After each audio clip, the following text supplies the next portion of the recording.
Le système respiratoire.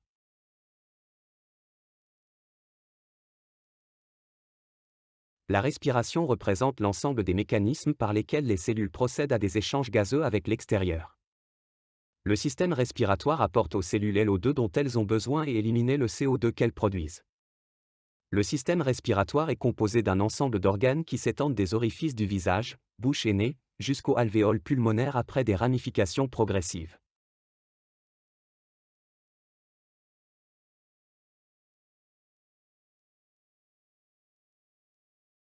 Le système respiratoire est divisé en deux parties, les voies aériennes ou respiratoires. Les poumons. Les voies aériennes se divisent à leur tour en deux parties, voies aériennes supérieures, VAS formées par les orifices, les fosses nasales et la bouche, le pharynx et le larynx. Voies aériennes inférieures, VAI formées par la trachée et les bronches qui naissent de la division de la trachée et se ramifient. Les poumons contiennent les sacs alvéolaires qui regroupent des alvéoles en amas et qui sont en contact étroit avec les capillaires pulmonaires pour les échanges gazeux. Puisque les échanges gazeux avec le sang ont lieu uniquement dans les alvéoles, les autres structures du système respiratoire ne sont en fait que des voies de conduction qui permettent à l'air d'entrer dans les poumons. Ces voies assurent également une autre fonction qui est la filtration, humidification et réchauffement de l'air respiré.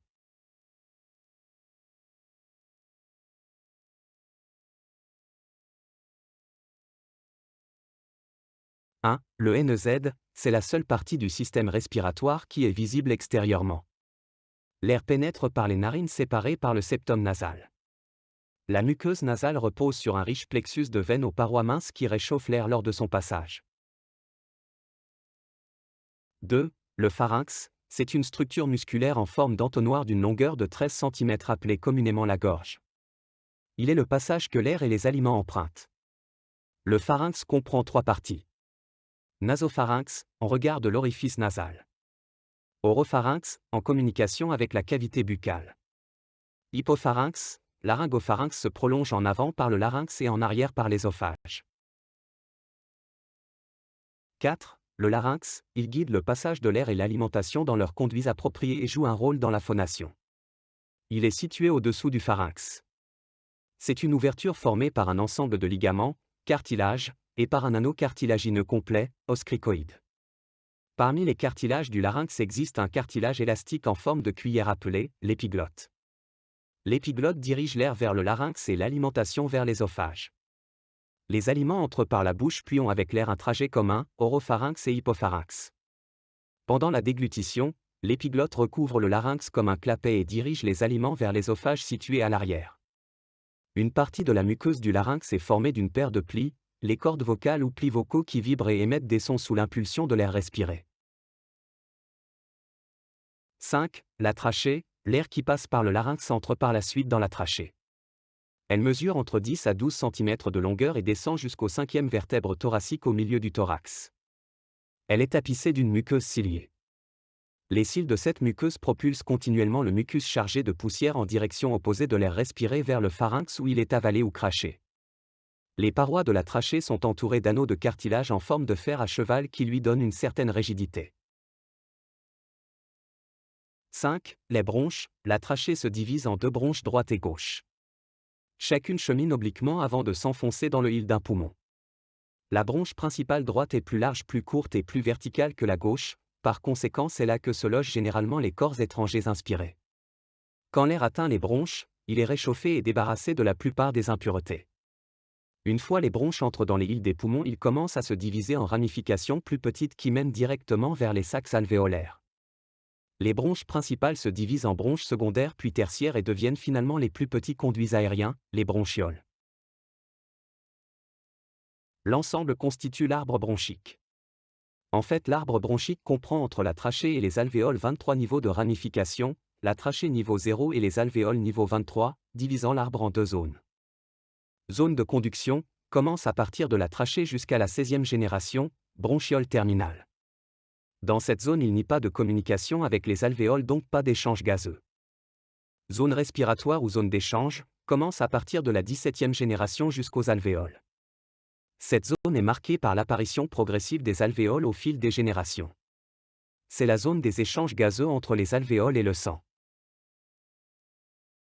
La zone respiratoire est formée de bronchioles respiratoires. Conduits alvéolaires. Sacs alvéolaires. Les alvéoles, ils sont le siège des échanges gazeux. Plèvre membrane formée de deux feuillets. Pariétale, qui tapisse la paroi du thorax. Viscérale, qui tapisse le poumon. Il s'engage dans les scissures pulmonaires. Entre les deux feuillets existe une cavité pleurale.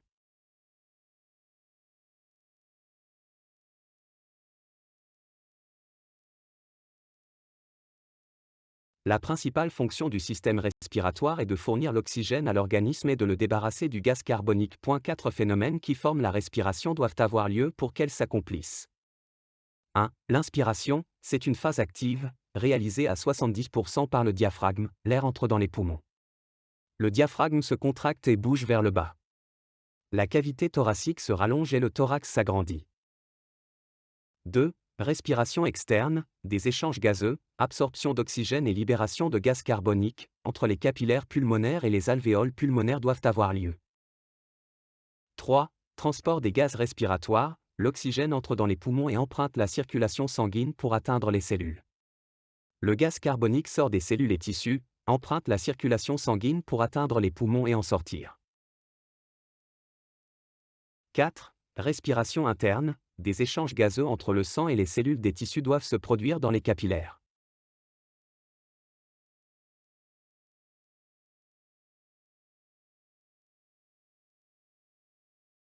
La respiration se divise en deux phases, inspiration et expiration. 1. L'inspiration, c'est une phase active, réalisée à 70% par le diaphragme, l'air entre dans les poumons. Le diaphragme se contracte et bouge vers le bas. La cavité thoracique se rallonge et le thorax s'agrandit. 2. L'expiration, c'est une phase passive, les muscles expiratoires travaillent lors de l'expiration poussée, les muscles de la poitrine se relâchent. Le thorax revient en position de repos. L'air est doucement expulsé des poumons.